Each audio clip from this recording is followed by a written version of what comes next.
I stepped through the front door of my childhood home after another brutal 10-hour shift installing drywall, my work boots caked with dust, and my lower back screaming for relief. The familiar scent of my mother's lavender air freshener should have been comforting, but something felt wrong immediately. Children's laughter echoed from upstairs, specifically from my bedroom. I climbed the wooden stairs two at a time, only to find my door locked with a brand new deadbolt. When I knocked, my sister Tracy's voice called out sweetly that they were busy.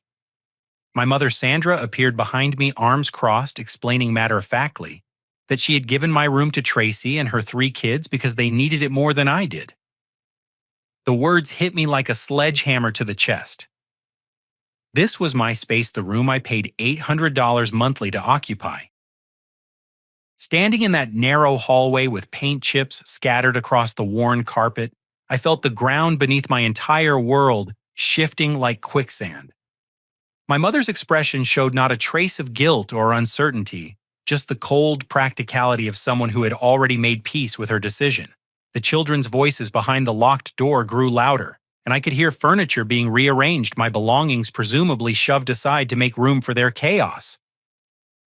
The history of how I ended up here flooded back with painful clarity. When my father died suddenly of a heart attack during my junior year of high school, our family's financial foundation crumbled overnight. Dad had been the steady provider working at the paper mill for 22 years before his body gave out at age 49. Mom had been a part-time receptionist at a dental office, bringing in barely enough to cover groceries. Suddenly, she was facing a mortgage, utilities, insurance, and all the expenses of raising a teenager on her own. I picked up every odd job I could find. Weekends meant mowing lawns for neighbors.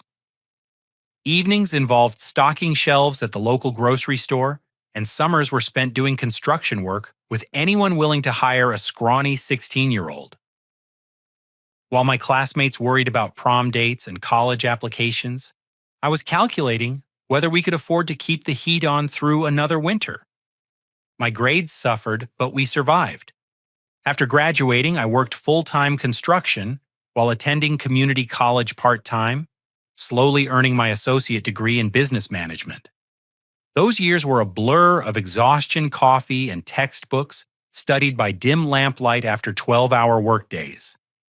When I finally finished school at 25, I had saved enough for a decent apartment and was ready to start my adult life properly. That was when Mom called crying, explaining that her arthritis was getting worse, and she was struggling to maintain the house alone. Being the good son I had always been, I moved back home temporarily to help out. The arrangement seemed reasonable. I would pay rent to cover my share of expenses while helping with maintenance and repairs that were beyond her physical capabilities. $800 monthly seemed fair for a bedroom, shared kitchen, and bathroom access, plus the peace of mind that comes from knowing your aging parent is not struggling alone. What I had not anticipated was how quickly temporary would become permanent, or how my financial contributions would expand far beyond simple rent. The house built in 1978 demanded constant attention. Within my first year back home, the roof began leaking during a particularly harsh winter, creating brown stains across the ceiling of my childhood bedroom and threatening to damage the entire structure. The estimate for replacement was $12,000, money my mother simply did not have. I took out a personal loan and handled the entire project, from selecting materials to coordinating with contractors. The roof job led to discovering problems with the gutters, which led to foundation drainage issues, which revealed that the basement had been slowly flooding for years. Each repair uncovered new problems, and each solution came from my wallet. The HVAC system failed during a summer heat wave that pushed temperatures over 95 degrees for 8 consecutive days. Mom's health issues made the heat dangerous for her, so I arranged emergency financing for a complete system replacement. $8,000 disappeared from my savings account in a single afternoon, but the relief on her face when cool air finally flowed through the house made it worthwhile. The kitchen renovation came about gradually. First, the ancient refrigerator died, taking a week's worth of groceries with it. Then the dishwasher started leaking, warping the floor underneath. The stove had been temperamental for years with burners that worked sporadically and an oven that heated unevenly. Rather than continue patching problems individually, I decided to update the entire kitchen at once. $15,000 later, we had new appliances, updated electrical work to handle modern loads, fresh cabinets and countertops that did not harbor decades of stains and scratches. Mom was delighted with the transformation, posting pictures on social media and hosting friends for coffee to show off the beautiful space. I felt proud knowing my hard work had created something that brought her genuine happiness. My sister Tracy had been notably absent during all these improvements. She lived in a series of apartments across town, moving frequently due to various conflicts with landlords, roommates, or boyfriends. Her pattern was predictable: initial enthusiasm about a new living situation, followed by complaints about unfair treatment, leading to dramatic exits that usually involved missing rent payments or broken leases. She had 3 children by different fathers, none of whom provided consistent support, and worked sporadically at retail jobs that never seemed to last more than a few months. Tracy's relationship with our mother was complicated by constant financial requests. She needed money for car repairs, utilities about to be shut off, groceries for the kids, or security deposits for new apartments. Mom usually helped when she could, though I suspected much of that assistance came indirectly from my rent payments.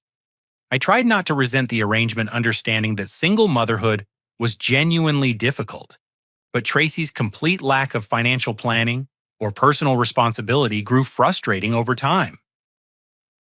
The morning I discovered something was seriously wrong began like any other. I'd been working a large commercial project downtown, installing drywall in what would become a new office complex.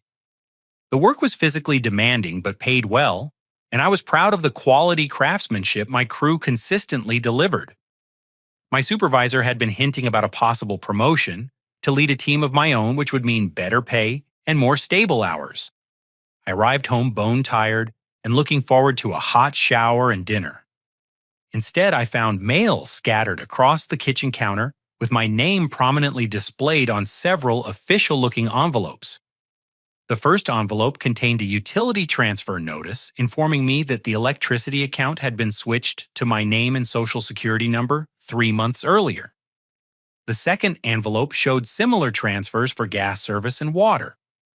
The third was a credit report inquiry apparently triggered by someone using my information to establish service accounts. My hands trembled as I opened each document.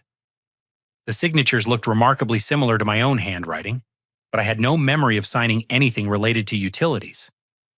The dates coincided with a week when I had been working overtime on a rush project and had barely been home except to sleep.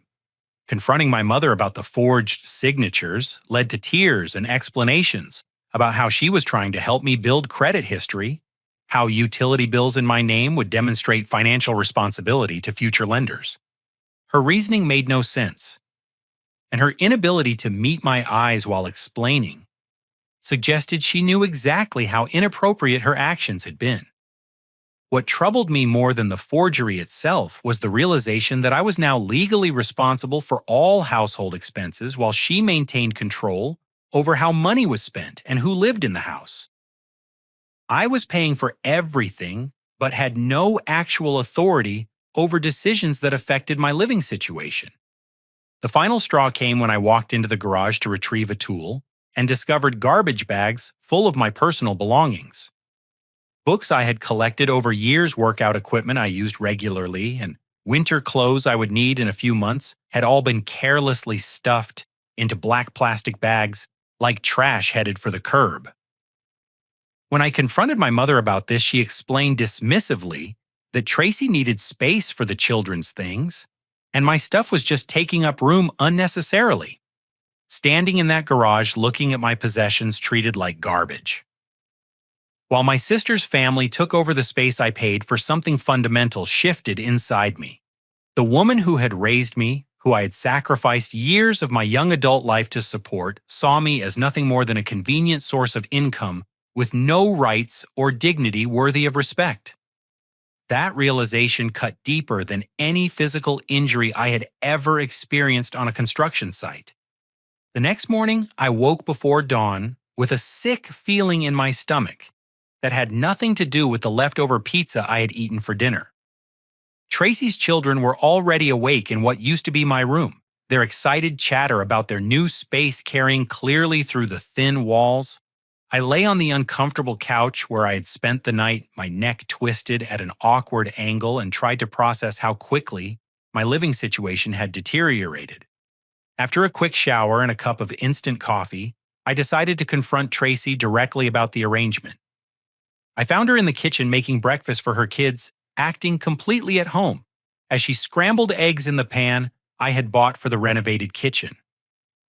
8-year-old Emma sat at the table, coloring in a workbook, while 6-year-old Jake built elaborate structures with plastic blocks. 4-year-old Connor wandered around the room in his pajamas, occasionally climbing onto chairs to reach things that interested him. Tracy greeted me cheerfully as if nothing unusual had happened. When I asked about her plans for paying rent, her smile faded slightly, and she explained that Mom had assured her the arrangement would be temporary and that financial contributions were not expected. According to Tracy, our mother had presented this as an emergency solution to help her get back on her feet after her latest relationship ended badly. She had been living with a boyfriend named Marcus, who had become increasingly controlling and verbally abusive, particularly toward the children. The relationship had finally ended when Marcus threw Connor's toy truck across the room during a tantrum, nearly hitting Emma in the head. Tracy had packed what she could carry and left, immediately spending several nights in her car with the children before calling our mother for help. The story was genuinely heartbreaking, and I felt sympathy for the difficult situation she had faced. However, her assumption that I would simply absorb the financial burden of housing 4 additional people without discussion felt presumptuous and unfair. When I explained that I paid substantial rent for my bedroom and had not agreed to share the space, Tracy became defensive. She pointed out that I was single with no children, implying that my need for privacy and personal space was less legitimate than her need to provide stability for her kids. The conversation grew heated when I mentioned that adult decisions have consequences and that poor relationship choices should not become my financial responsibility. Tracy's defense was that family helps family, echoing the same phrase our mother had used the night before. She accused me of being heartless and selfish, suggesting that I cared more about money than the welfare of my own niece and nephews. The conversation ended with her storming out of the kitchen, taking the children with her, and leaving me alone with a sink full of dirty dishes and a growing sense of unease about the entire situation. Later that afternoon, while Tracy was out running errands with the kids, I decided to investigate the financial discrepancies that had been bothering me. I'd been contributing $800 monthly for rent, plus covering all utilities that were now mysteriously in my name, plus paying for repairs and improvements. My total monthly contribution to household expenses typically exceeded $1,500, yet the house was supposedly struggling financially. I began by gathering bank statements and receipts, organizing them chronologically to track where money had been going. The pattern that emerged was deeply disturbing. My rent payments were being deposited into my mother's personal savings account rather than being used for household expenses. Over the 3 years I'd been living there, she had accumulated $36,000 from my rent alone, not including utility payments or money I had spent on repairs. Meanwhile, according to documents I found in her bedroom desk, she had been receiving various forms of government assistance based on claims that she lived alone and had no additional income sources. Housing assistance, food stamps, utility subsidies, and medical expense reimbursements were all predicated on financial need that did not actually exist. My contributions were being hidden from authorities while she collected benefits designed for people in genuine poverty. The discovery made me physically sick. Not only was I being financially exploited by my own mother, but she was committing fraud against programs intended to help people who truly needed assistance. The betrayal felt complete and devastating, attacking both my trust in family relationships and my basic sense of right and wrong. As I dug deeper into the financial deception, I discovered evidence of another layer to the manipulation. Text messages on an old phone she had left charging in the kitchen revealed ongoing communications with a man named Robert, whom she had apparently been dating for over a year. The conversations were affectionate and included discussions about their future plans together, including Robert's desire to move in with her once certain obstacles were removed. The obstacles that became clear from reading their exchanges were primarily me and the complications my presence created for their relationship. Robert was going through a contentious divorce and could not afford to have his living situation scrutinized by lawyers or investigators. My mother's government benefits could also be jeopardized if she was cohabiting with a romantic partner who had income. The solution they had devised was to find a way to get me out of the house permanently. The most painful text to read was one where my mother complained about how difficult it was to get me to leave, voluntarily describing me as stubborn and overly attached to a house that was not really mine. Robert's response suggested using Tracy's situation as leverage, proposing that housing his sister's family would create enough inconvenience and conflict to drive me away naturally. The plan was apparently working exactly as intended. That evening, I sat in the garage among the garbage bags containing my displaced possessions and tried to process the magnitude of what I had discovered. My mother, the woman who had taught me the importance of honesty and integrity, had been systematically lying to me, to government agencies, and to herself about the nature of our living arrangement. She had taken my financial contributions while simultaneously portraying me as a burden to others and working actively to remove me from a house I was essentially supporting. The betrayal went beyond mere money. She had manipulated my love and sense of family obligation, using my concern for her welfare as a weapon against my own interests. Every time I'd worried about her financial security, every repair I had funded, every sacrifice I had made for her comfort, had been based on lies designed to keep me trapped in a situation that benefited everyone except me. The sound of the front door opening announced the return of Tracy and the children. As I listened to their voices filling the house with the noise of family life, I realized that I was now completely alone in this situation. My mother saw me as an obstacle to remove Tracy, saw me as a selfish inconvenience, and the children were too young to understand the adult conflicts swirling around them. For the first time since my father's death, 13 years earlier, I felt completely without family support or allies. The following week brought a series of discoveries that revealed the true depth of my mother's deception and the calculated nature of her plan to remove me from the house. What I had initially interpreted as favoritism toward Tracy and poor judgment about family boundaries turned out to be part of a comprehensive strategy to eliminate my presence while maximizing financial gain from my years of contributions. The first bombshell came when I discovered real estate documents hidden behind other papers in my mother's bedroom filing cabinet. While she was at her weekly doctor's appointment and Tracy had taken the children to a playground, I used the opportunity to search for additional evidence of financial irregularities. What I found exceeded my worst fears about her intentions. The house had been professionally appraised 3 months earlier at a value of $420,000, representing a substantial increase from the $280,000 assessment when I had moved back home. The appraisal report specifically noted the high-quality improvements to the roof HVAC system, electrical service, and kitchen as major factors contributing to the property's enhanced value. My investments in the house had added $140,000 in equity, none of which would benefit me when the property was sold. The listing agreement with a local real estate agent was dated for the following month with an asking price of $435,000. The contract specified that proceeds from the sale would be split between my mother and Robert, who was apparently being added to the deed as a co-owner despite having contributed nothing to the property's value. Tracy was promised $20,000 from the sale proceeds as compensation for her cooperation in helping to remove me from the house. A separate document outlined their post-sale plans. My mother and Robert intended to purchase a smaller home in Florida, far from the complications of family obligations and government benefit investigations. They had already selected a retirement community near Tampa and placed a deposit on a 2-bedroom house with a screened porch and access to a golf course. The new property would be purchased entirely with proceeds from selling the house I had improved and maintained. The timeline for this plan was aggressive and already in motion.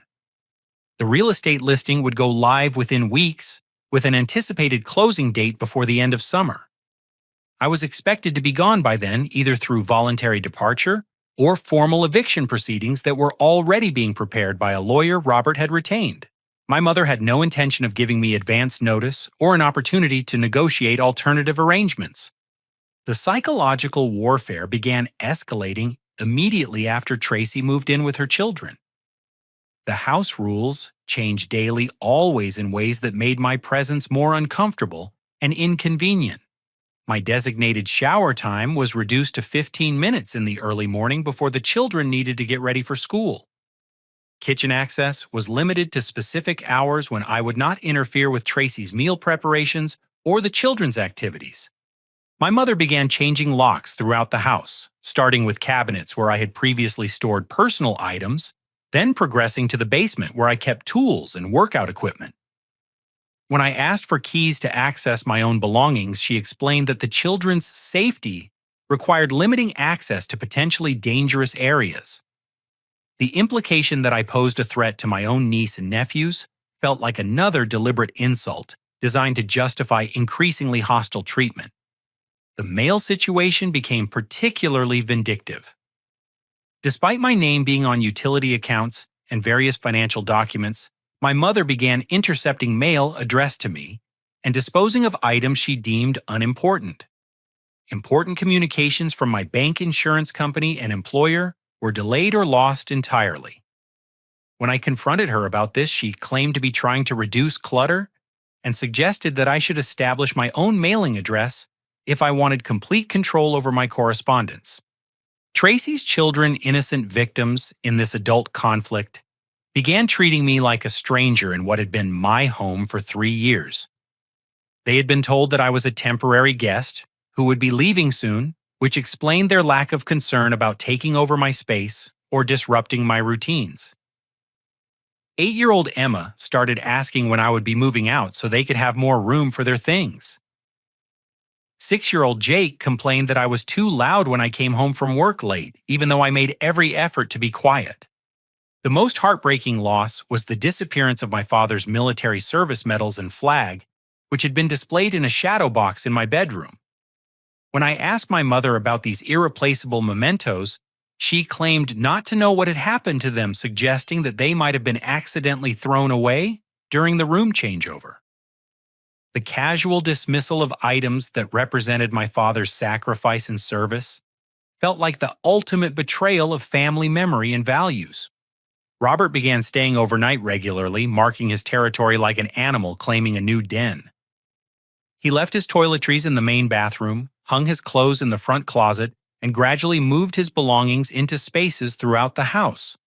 His presence was clearly intended to intimidate me and demonstrate that my time there was limited. He spoke to me with barely concealed hostility, making comments about grown men who lived with their mothers and the importance of personal responsibility and independence. The breaking point came when I discovered eviction notice papers being prepared in consultation with Robert's lawyer. Despite my name being on utility accounts and having established residency through rent payments, they intended to claim that I was merely a guest whose welcome had expired. The legal strategy relied on my mother's assertion that our arrangement was informal and that I had no legitimate tenancy rights despite 3 years of documented payments. The eviction papers painted me as an ungrateful son who had been allowed to live rent-free in his childhood home but had become disruptive and threatening toward other family members. They claimed that my presence endangered the welfare of Tracy's children and prevented my mother from making necessary decisions about her own property. The document was filled with lies and distortions designed to make me appear unreasonable and potentially dangerous. Reading those papers while sitting on my childhood bed, surrounded by boxes of a little girl's toys, where my own belongings used to be, I realized that my mother had completely written me out of her life story. In her version of events, I was not the son who had sacrificed his young adult years to support her, who had funded tens of thousands of dollars in home improvements, or who had worked multiple jobs to keep our family afloat after Dad's death. I was simply an obstacle to be removed through whatever legal and emotional manipulation proved necessary. That night, I barely slept as I wrestled with the magnitude of my situation. Everything I had worked for, every sacrifice I had made, every dollar I had invested in keeping our family together was being used against me by the person I had trusted most in the world. The house I had improved and maintained was being sold without my consent or benefit, while I was being portrayed as the problem preventing everyone else from moving forward with their lives. The family gathering, that would become my public humiliation, was scheduled for my grandmother's 82nd birthday, a celebration that had been planned for months before the current crisis erupted. Grandma Helen was my father's mother, a sharp-minded woman who had always treated me with fairness and genuine affection. The party would include aunts, uncles, and cousins from both sides of the family, many of whom I had not seen in years due to work obligations and geographical distance. My mother spent days preparing for the event, cleaning the house obsessively and cooking elaborate dishes that would showcase the beautiful kitchen I'd renovated. She seemed excited about hosting the celebration and particularly eager to show off the improvements that had transformed the house since our last major family gathering. I wondered if any of the relatives would realize that every upgrade they admired had been funded by my labor and savings. Tracy threw herself into party preparations with matching enthusiasm, decorating the dining room with balloons and streamers, while her children made handmade cards for their great-grandmother. The house filled with the warm scents of roast beef, fresh rolls, and the coconut cake that had been Grandma's favorite for decades. Despite the tension of recent weeks, the atmosphere felt temporarily normal as we prepared to welcome family members we all loved and missed. The first relatives arrived early Saturday afternoon, Uncle Frank and Aunt Carol, along with my cousins Jessica and Michael. Frank was my father's younger brother, a successful contractor who had always been supportive of my career in construction. Jessica, 26, worked as a marketing coordinator for a local tech company and maintained an active social media presence documenting her professional achievements and travel adventures. Michael, 24, was finishing his master's degree in engineering and had recently gotten engaged to his college girlfriend. The initial conversations were pleasant and familiar. Frank asked about my current projects and seemed impressed when I described the downtown office complex where I'd been working. Jessica showed me photos from a recent vacation to Costa Rica, and Michael discussed his thesis research on renewable energy systems. For a brief moment, I felt like a valued member of the family participating in normal social interactions. Additional relatives continued arriving throughout the afternoon. Aunt Patricia and Uncle David came from 2 hours away, bringing their teenage sons, Ryan and Tyler.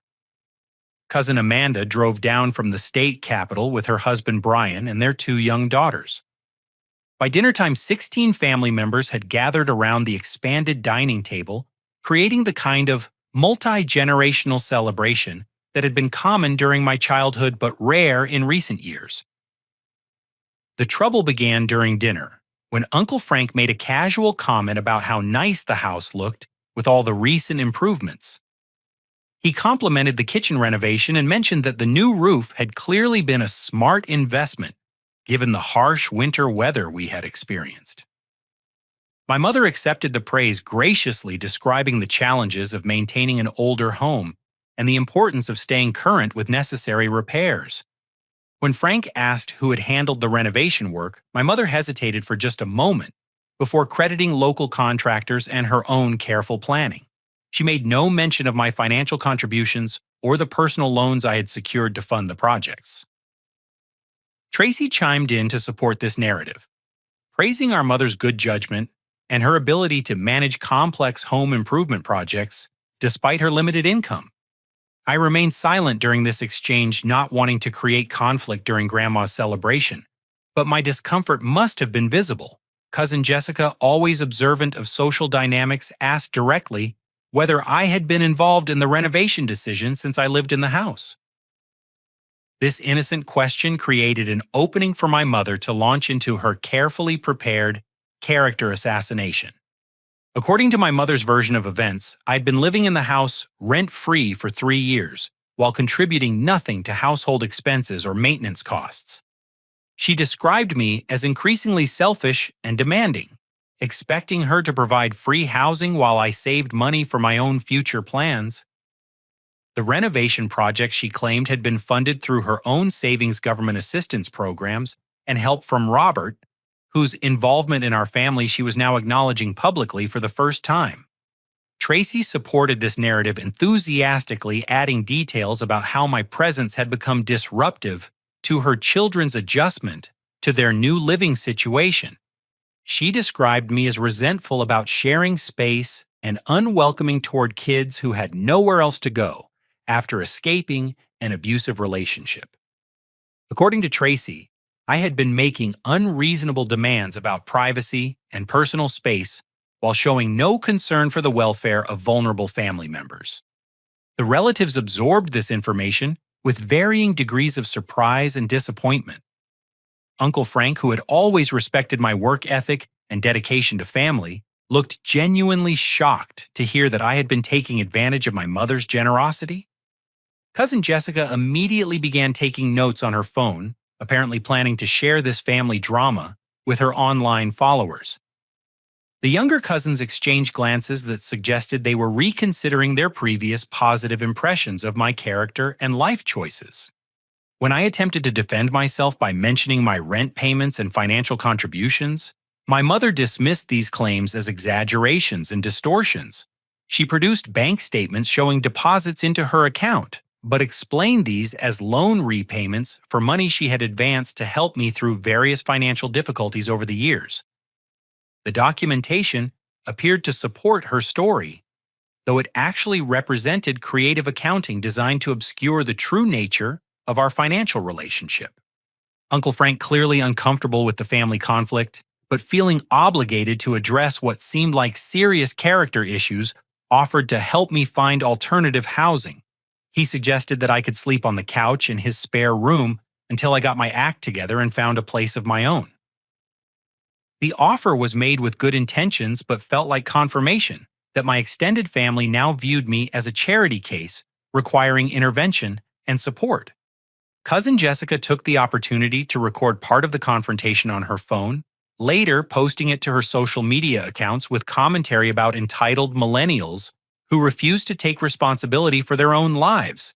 The video showed me attempting to explain my side of the story, while my mother and sister presented a united front of reasonable adults dealing with a difficult family member. Without context about the financial manipulation and legal deceptions, I appeared petulant and defensive. The birthday celebration continued around this drama, but the atmosphere had been permanently altered. Grandma Helen looked distressed by the family conflict, though she remained diplomatically silent about the competing narratives. Other relatives made polite conversation about safer topics, but I could sense them watching me with new suspicion and judgment. The respect and affection I had earned through years of hard work and family dedication had been destroyed in a single evening through my mother's strategic lies. The final insult came when my mother announced that I would need to move out by the end of the month to make room for Robert, who would be helping her manage the house and providing stability for Tracy's children. This news was presented as a reasonable transition that would benefit everyone involved, particularly the kids who needed consistency and security in their living environment. The timeline was non negotiable, and formal eviction proceedings would begin if I failed to comply voluntarily. As the evening wound down and relatives prepared to leave, several of them approached me individually to express concern and offer advice. The conversations were well meaning, but based on completely false information about my character and circumstances. Uncle Frank reiterated his offer of temporary housing while encouraging me to develop better financial habits and a more cooperative attitude toward family obligations. Cousin Amanda suggested that I might benefit from counseling to address what appeared to be entitlement issues and difficulty accepting adult responsibilities. The most painful conversation was with Grandma Helen, who pulled me aside as she was preparing to leave. She looked tired and sad as she acknowledged that family relationships could be complicated and that sometimes people saw the same situations very differently. Her diplomatic words suggested that she suspected there was more to the story than what had been presented publicly, but she felt powerless to intervene in conflicts between her adult children and grandchildren. After everyone had gone home, I sat alone in the living room, while my mother and Tracy cleaned up the party debris.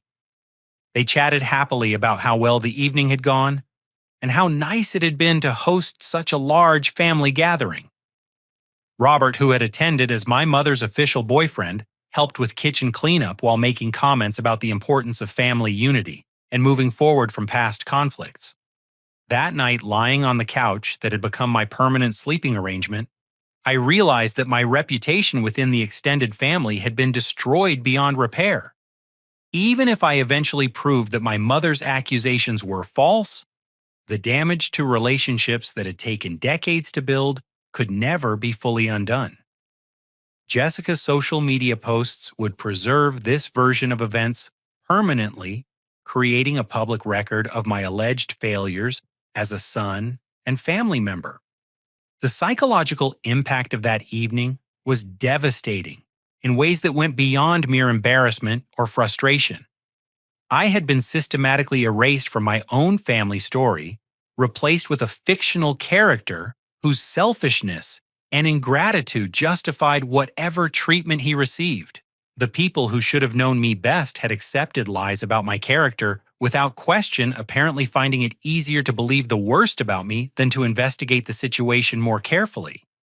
The weeks following my public humiliation at Grandma's birthday party marked a turning point in my approach to the escalating family crisis. Rather than continuing to react emotionally to each new betrayal or manipulation, I decided to channel my anger and hurt into systematic preparation for what was beginning to feel like an inevitable confrontation. The time for hoping that reason and family loyalty would prevail had clearly passed. My first call was to my friend Danny Rodriguez, whom I had known since high school and who had recently finished law school and passed the bar exam. Danny was working for a small firm that specialized in real estate and contract disputes, gaining experience with exactly the kind of legal issues that were consuming my life. We met for coffee on a Sunday morning when he was free from work obligations, and I laid out the entire situation as objectively as I could manage. Danny listened carefully as I described the financial arrangements, the forged signatures on utility transfers, the home improvements I had funded, and the real estate sale documents I had discovered. He took detailed notes and asked pointed questions about documentation timelines and the legal basis for various claims my mother might make about our living arrangement. His expression grew increasingly serious as he realized the complexity and potential criminality of what I was describing. The legal analysis Danny provided was both encouraging and sobering. On the positive side, I had substantial documentation of my financial contributions to the house, including canceled checks, bank statements, and receipts for major purchases. The utility accounts in my name, despite being established through forged signatures, actually supported my claim to legitimate residency rather than undermining it. Most importantly, the permits and contracts for major home improvements were filed in my name, creating a legal basis for claiming ownership of those specific upgrades. The concept that proved most relevant was something called contractors' lien rights, which Danny explained could apply even when the person paying for improvements was not the property owner. because I had paid for the roof replacement, HVAC installation, electrical upgrades, and kitchen renovation. I potentially had legal claims to remove those improvements if the underlying arrangements were found to be fraudulent or unconscionable. However, Danny also warned me about the challenges I would face in pursuing legal remedies. Family disputes involving property and money were notoriously difficult to resolve quickly, and the emotional toll of extended litigation could be devastating regardless of the eventual outcome. The forgery issues might constitute criminal fraud, but prosecuting family members was complicated both legally and personally. The government benefit fraud was a separate matter that could result in serious legal consequences for my mother, but pursuing that avenue would likely destroy any possibility of family reconciliation. After consulting with his supervising attorney, Danny helped me develop a comprehensive documentation strategy. We needed to preserve evidence of all financial transactions, communications, and legal documents before my mother realized I was preparing for potential legal action. The goal was to build an irrefutable record of the true financial relationship and the deceptive practices that had been used to exploit my contributions. I began systematically photographing and copying every relevant document I could access in the house. Bank statements, utility bills, receipts for home improvements, government assistance paperwork, and communications between my mother and Robert were all carefully documented and stored in multiple locations. I opened a safe deposit box at a different bank to ensure that critical evidence would remain secure regardless of what happened to my living situation. The most damaging discovery came when I gained access to my mother's email account through a password she had written on a note stuck to her computer monitor. Her correspondence with Robert revealed the full scope of their planning and the calculated nature of their manipulation of both me and government agencies. Screenshots of these communications provided clear evidence of intent to commit fraud and conspiracy to deprive me of legitimate property interests. One particularly revealing email chain discussed the optimal timing for listing the house and the importance of removing me before potential buyers began conducting inspections. Robert expressed concern that my presence during showings might lead to awkward questions about the property's improvements and who had actually paid for them. My mother agreed that a clean break from family complications would make the sale process smoother and more profitable. While gathering evidence, I also began making practical preparations for my eventual departure from the house. I researched apartment rentals in areas with reasonable commutes to current and potential job sites, comparing costs and amenities to determine what I could afford on my construction worker salary. The process was depressing, as I realized that starting over would mean accepting much lower living standards than I had enjoyed while contributing to the family home. I opened a new bank account at a different financial institution and began redirecting my direct deposit paycheck to ensure that my mother could not access or manipulate my income. This change required careful timing to avoid arousing suspicion before I was ready to implement broader changes to my situation. I also updated my mailing address to a post office box, providing a secure location for receiving sensitive communications about legal and financial matters. The storage unit rental was handled discreetly during lunch breaks from work. I selected a climate-controlled facility, large enough to accommodate furniture and personal belongings, paying several months in advance to avoid potential complications if my income situation changed. The facility's 24-hour access would allow me to move belongings gradually without creating obvious signs of preparation. During this period, my mother and Robert became increasingly bold about their plans and their treatment of me. They began bringing real estate agents through the house for preliminary assessments, introducing me to visitors as a temporary guest who would be leaving soon. Robert started using my bathroom toiletries and eating food I had purchased, establishing dominance through small but persistent violations of my personal space and property.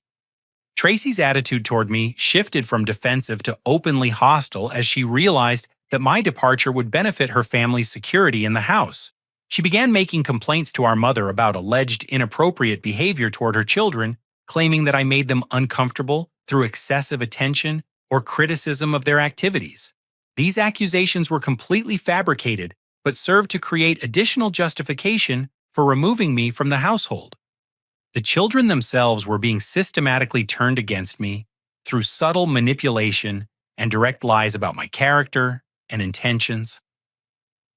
8-year-old Emma started avoiding eye contact and refusing to respond when I spoke to her.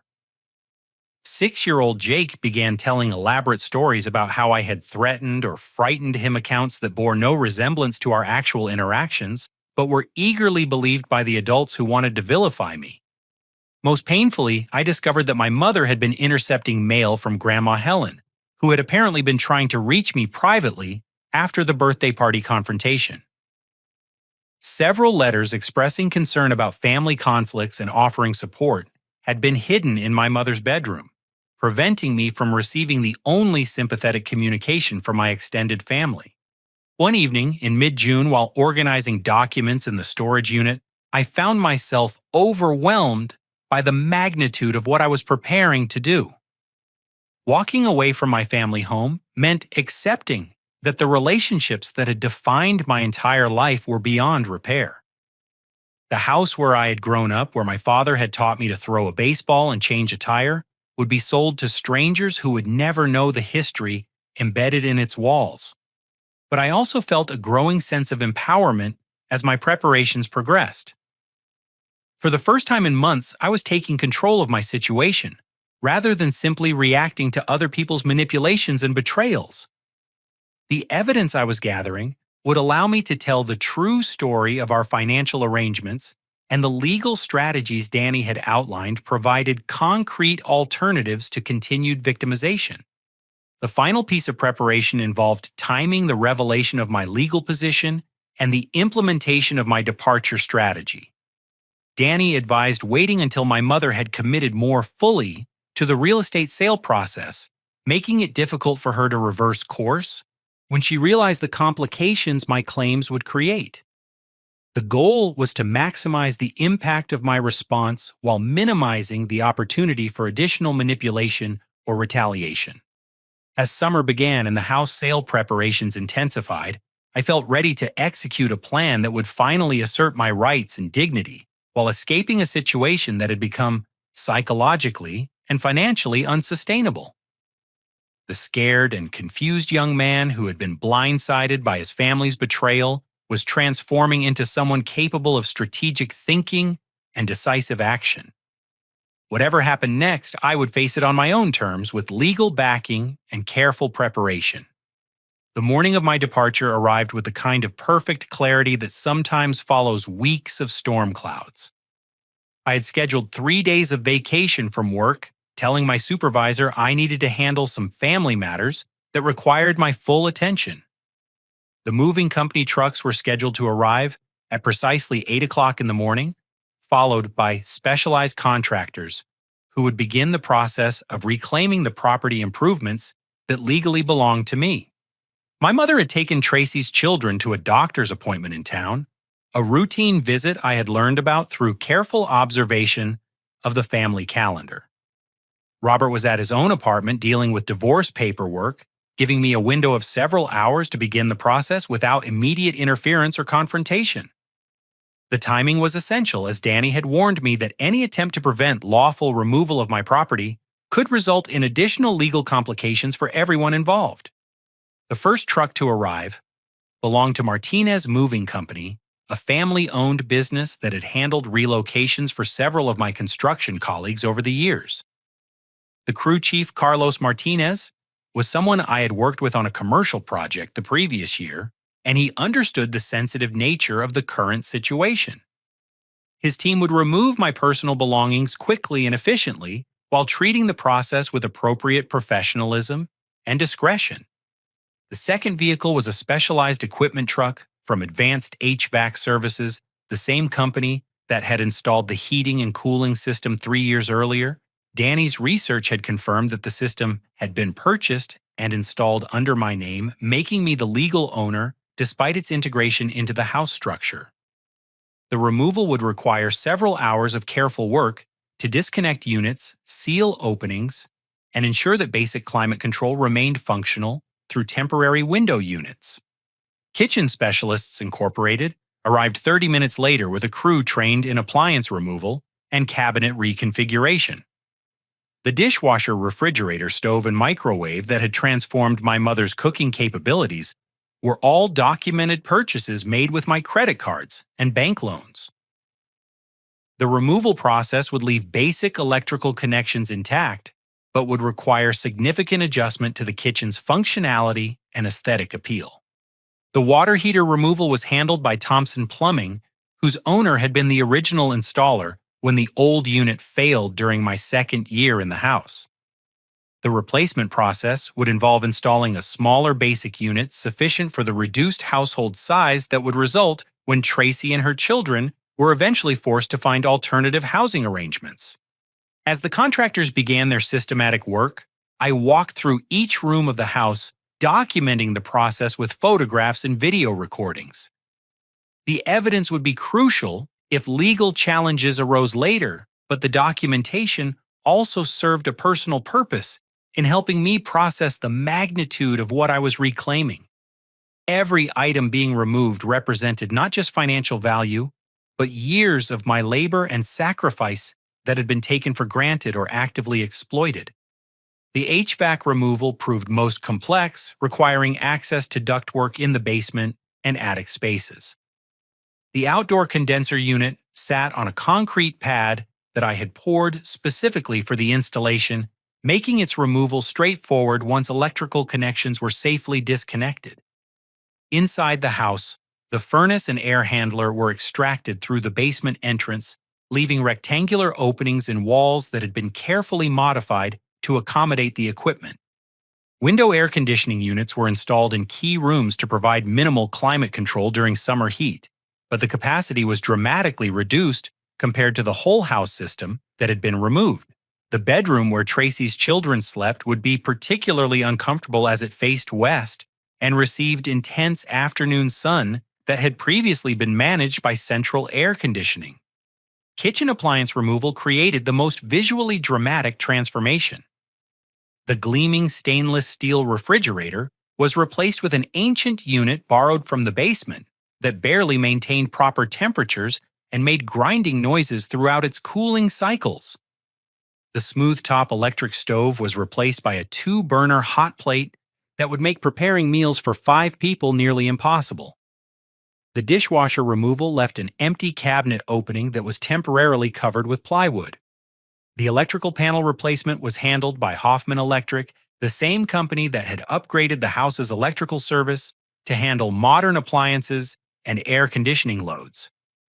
The new central air system had required significant electrical work, including upgraded wiring and a larger capacity panel box. Removing the upgraded components meant returning to the original 60-amp service that had been adequate for 1970s electrical needs but was insufficient for contemporary household demands. As each major system was removed or downgraded, the house began to feel like a different place entirely. Rooms that had been comfortable and modern started feeling cramped and outdated. The kitchen, which had been my mother's pride and joy during family gatherings, now looked like something from a low-budget rental property. The absence of central air conditioning made the entire house feel stuffy and warm even in the mild June weather. My personal belongings were packed and loaded with equal efficiency. Furniture, clothing, books, tools, and electronics filled the moving truck systematically as Carlos's crew worked through my comprehensive inventory list. Items that had been displaced to the garage were retrieved and included ensuring that nothing of value would be left behind to be discarded or claimed by others. The process attracted considerable attention from neighbors who gathered in small groups to observe the unusual level of activity. Mrs. Patterson from next door approached Carlos to ask whether the house was being sold, expressing surprise that she had not been informed of any real estate transactions. Her questions revealed that my mother had not yet disclosed her plans to the community, suggesting that the sale timeline was more aggressive than what neighbors had been led to expect. By early afternoon, the transformation was complete, and the contractors were finishing their cleanup and system testing procedures. The house remained structurally sound and legally habitable, but it had been fundamentally altered in ways that would affect every aspect of daily life for the remaining occupants. The comfortable modern home that had hosted family gatherings and impressed relatives was now a basic shelter with minimal amenities and reduced capacity. I was reviewing final paperwork with the moving crew when my mother's car pulled into the driveway. The sight of multiple commercial vehicles and workers carrying items out of the house caused immediate panic and confusion. Tracy jumped out of the passenger seat and ran toward the front door, shouting questions about what was happening and demanding explanations from contractors who had been instructed to refer all inquiries to me or my legal representative. My mother approached me with a mixture of anger and disbelief, demanding to know what I thought I was doing and threatening to call police to stop what she characterized as theft and vandalism. I handed her a legal document Danny had prepared that outlined the basis for my property claims and the procedures I had followed to ensure lawful removal. The document also informed her of my immediate vacation of the premises and termination of all financial contributions to household expenses. Reading the legal notice seemed to drain the color from my mother's face, as she realized the scope of what was happening and the careful planning that had made it possible. Robert arrived minutes later and immediately began taking photographs of the contractors and their vehicles, apparently believing he could use evidence of the removal process to support legal action against me. His threats and bluster were ignored by the professional crews, who continued their work according to predetermined schedules. Tracy's children stood in the driveway looking confused and upset by the chaos and adult conflict surrounding them. 8-year-old Emma asked repeatedly why strangers were taking things from their house, while 6-year-old Jake cried because the toys he had left in the kitchen were disrupting the appliance removal process. 4-year-old Connor clung to his mother's leg, overwhelmed by the noise and unfamiliar activity. The final item to be removed was my father's shadow box, containing military medals and flag, which I had discovered hidden in my mother's closet during one of my evidence-gathering sessions. Retrieving these irreplaceable mementos felt like reclaiming not just property, but family history and personal identity that had been denied to me. The relief of having them safely in my possession was almost overwhelming. As the last contractor finished loading equipment and drove away, I stood on the front lawn looking at the house where I'd grown up and where I'd invested so much of my adult life and resources. The structure looked the same from the outside, but I knew that everything inside had been fundamentally changed. My mother and Robert would now experience the true costs of homeownership without the financial buffer my contributions had provided for 3 years.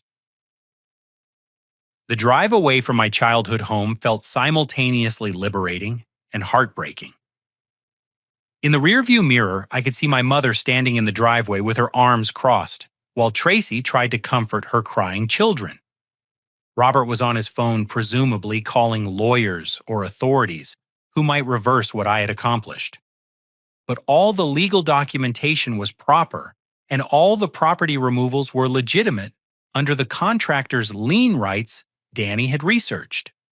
That evening, in my new apartment across town, I sat among boxes of belongings and tried to process what I had accomplished and what it meant for my future.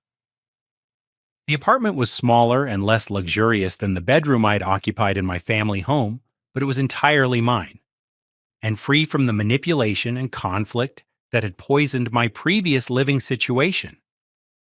For the first time in months, I felt peaceful and secure in my own space. The aftermath of my strategic departure unfolded over the following months, with a satisfaction that exceeded even my most optimistic expectations. The immediate impact was obvious within days, as the house became nearly uninhabitable during the summer heat wave that struck our region in early July. Without central air conditioning, interior temperatures reached the upper 80s, even with window units running constantly, making sleep difficult and daily activities uncomfortable for everyone remaining in the house. The kitchen situation proved even more problematic than I had anticipated. Preparing meals for 4 people using a two-burner hot plate, and the ancient replacement refrigerator turned every breakfast, lunch, and dinner into a logistical nightmare. Tracy found herself spending hours each day on food preparation that had previously taken minutes while the children complained constantly about the heat and the disruption to their routines. Within 2 weeks, my mother began receiving calls from local utility companies about overdue bills that I was no longer covering. The electric bill alone jumped by $300 monthly as the inefficient window units ran continuously in an attempt to maintain bearable temperatures. Water costs increased as well since the replacement water heater was less efficient and required more energy to provide adequate hot water for daily needs. The real estate agent my mother had hired to sell the house was forced to delay the listing indefinitely once she learned about the recent property modifications. The removal of major appliances and systems created disclosure requirements that would significantly impact both the sale price and the pool of potential buyers. Most concerning was the fact that the house no longer matched the recent appraisal that had estimated its value at $420,000. Robert's enthusiasm for the relationship and their shared future plans diminished rapidly as he experienced the reality of living in a house without modern conveniences during the hottest summer on record. His romantic vision of moving in with my mother had not included sleeping in stifling heat or preparing meals on a hot plate that barely functioned. The financial obligations he had agreed to share suddenly seemed much more burdensome when combined with the costs of making the house livable again. The situation became critical in early August, when Tracy's youngest child, 4-year-old Connor, was treated at the emergency room for heat exhaustion after spending a particularly hot afternoon in the poorly ventilated house. The medical incident forced my mother to acknowledge that the living conditions were potentially dangerous for young children and that immediate action was required to address climate control issues. However, the cost estimates for replacing the HVAC system, kitchen appliances, and electrical upgrades exceeded $30,000 money that my mother no longer had access to since Robert was reconsidering their financial partnership. The savings account that had accumulated my rent payments over 3 years was insufficient to cover both living expenses and major home repairs, especially with utility costs consuming hundreds of dollars monthly. Robert officially ended their relationship and moved out permanently after receiving divorce papers that included detailed financial disclosures about his living arrangements and income sources. His lawyer had advised that cohabitation with someone receiving government assistance could complicate his divorce settlement and potentially expose him to fraud allegations. The dream of relocating to Florida together evaporated as quickly as it had been formed. In September, Tracy was forced to leave the house with her children after the school district questioned whether their registered address provided adequate living conditions for elementary-age students. The combination of excessive heat-limited cooking facilities and overcrowded sleeping arrangements raised concerns about child welfare that Tracy could not afford to ignore. She reluctantly moved back in with her ex-boyfriend Marcus, accepting his controlling behavior as preferable to homelessness. My mother, now living alone in the deteriorating house, began experiencing the full weight of financial and practical consequences that my departure had created. Without Robert's promised support or Tracy's assistance with daily tasks, she struggled to maintain even basic household functions. The government benefit programs she had been exploiting were also under investigation following anonymous tips about unreported income and fraudulent applications. In October, I received the phone call I had been expecting for weeks. My mother's voice was barely recognizable as she tearfully explained that the house was entering foreclosure proceedings and that she desperately needed help to avoid losing everything. The months of missed mortgage payments combined with utility debts and the costs of emergency repairs had created financial obligations she could not meet independently. Her request for assistance was accompanied by apologies and acknowledgments that she had made serious mistakes in how she had handled our family relationships and financial arrangements.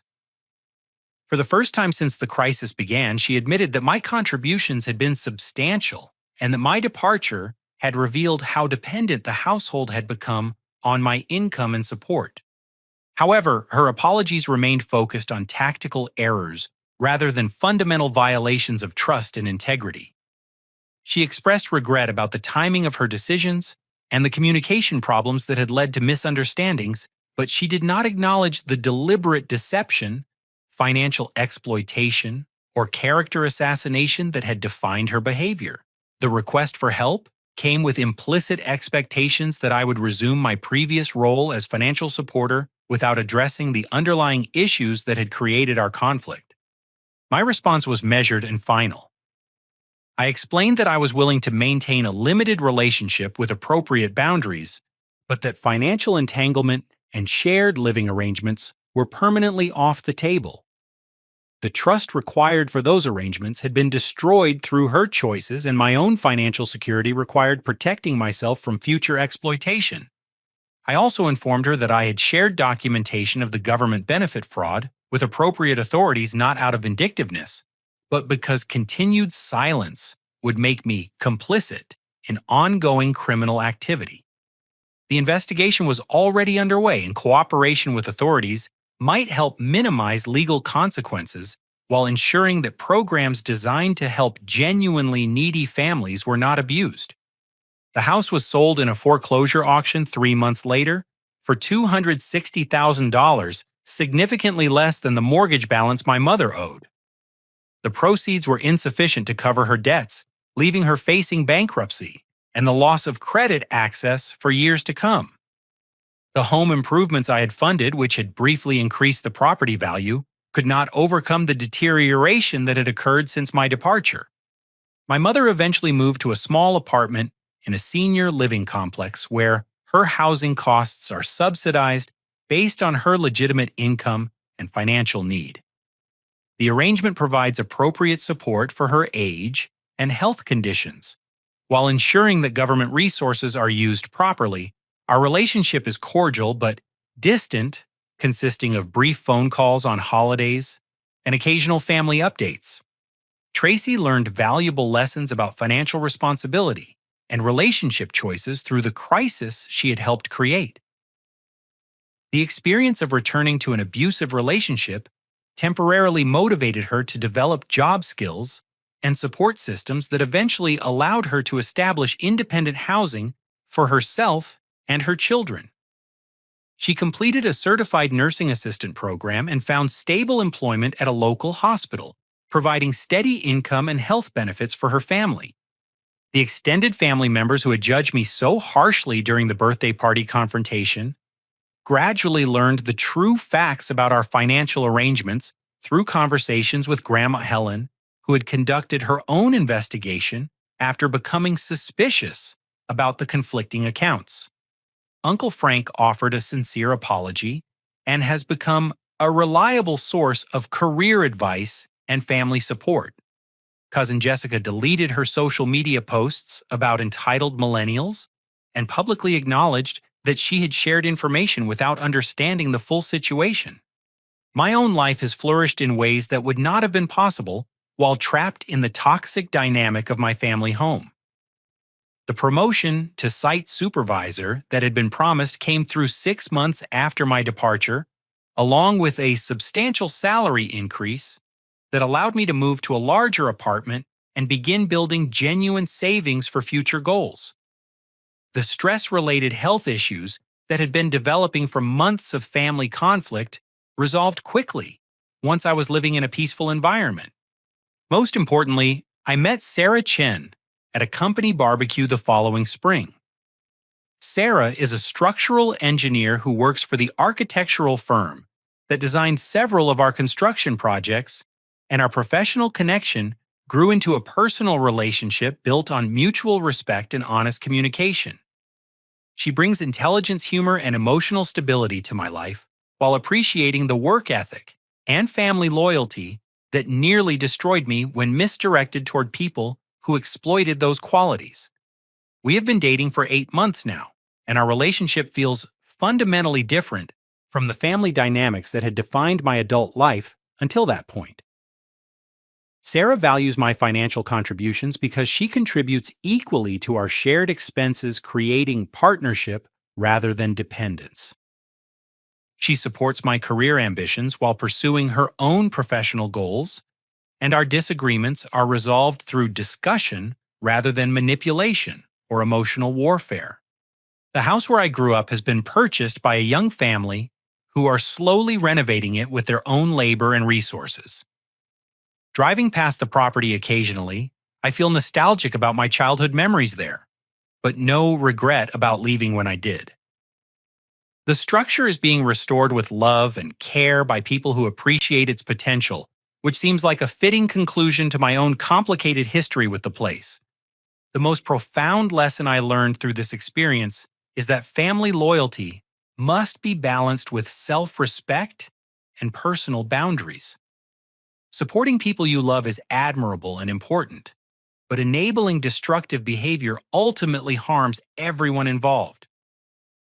My mother's financial irresponsibility and manipulative behavior were made worse by my willingness to absorb the consequences of her choices without demanding accountability or change. Setting firm boundaries and walking away when they were violated was the most difficult thing I had ever done, but it was also the most necessary. The short-term pain of family conflict and social judgment was far preferable to the long-term damage that continued exploitation would have caused to my financial security, mental health, and personal development. The experience also taught me about the importance of documentation and legal preparation when dealing with complex family financial arrangements. Danny's legal guidance was crucial in helping me understand my rights and options, while the evidence I gathered provided protection against false accusations and manipulation. Having professional support during emotional crises can mean the difference between becoming a victim and successfully advocating for yourself. Finally, I learned that starting over is not always a loss, even when it involves leaving behind relationships and situations that had defined your identity for years. My new life is smaller in some ways, but infinitely more authentic and sustainable. The apartment I call home belongs to me in ways that my family house never did.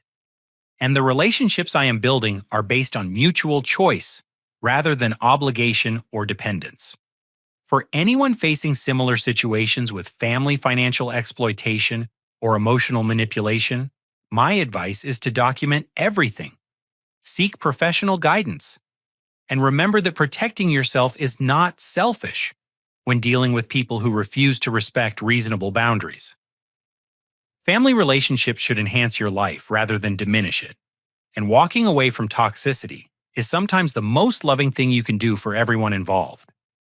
The courage to demand better treatment and the willingness to accept short-term consequences for long-term benefits changed my life in ways I never could have imagined. Standing up for yourself is never easy, but it is always worth it when the alternative is accepting a role as a victim in your own life story. Have you ever found yourself in a situation where family members took advantage of your generosity or financial support? How did you handle the balance between loyalty and self-protection? I would love to hear your thoughts and experiences in the comments below. If this story resonated with you, please hit the like button to help others find it and subscribe to the channel for more real-life stories about overcoming family conflicts and building healthier relationships. Sharing this video with friends or family members who might benefit from hearing about boundary setting and financial independence would mean a lot as well. Thank you for listening to my story and for being part of a community that supports people through difficult family situations. I hope my experience can help others recognize when it is time to prioritize their own well-being over family expectations. Remember that you deserve respect and honesty in all your relationships, including those with family members. Take care, and I will see you in the next story.